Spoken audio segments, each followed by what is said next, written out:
What was the relationship between Pat and John off air? They were friendly, but I wouldn't say that they were close friends.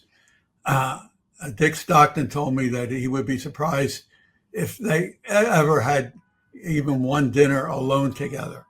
Um, that's just weren't who they weren't that type of person, not that type of team.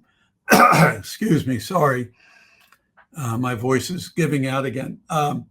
But Summerall liked to dine with executives from the other teams on the weekend when those moments were available. And Madden liked to hang out with the crew and the young kids. You know, Terry O'Neill, when he came in, he hired 9 broadcast associates, kind of like they had production associates at ABC. These kids right out of college. 2 of them were Mike Arnold, who was CBS's top director, directed 7 Super Bowls, and Richie Zients, who has produced 8 Super Bowls for Fox. And they were both working with Madden very closely.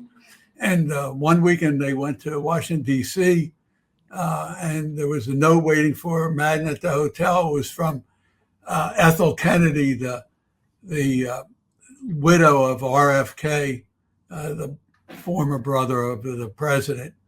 And the note said, "John, we're huge fans of yours. We'd love to have lunch or dinner with you this weekend if you have time."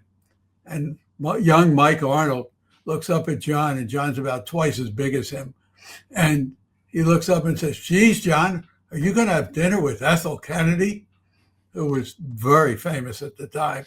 And John thinks for a minute and looks down at Mike Arnold and says, "Nah, I'm going to have Mexican food with you guys." And that's who John Madden was.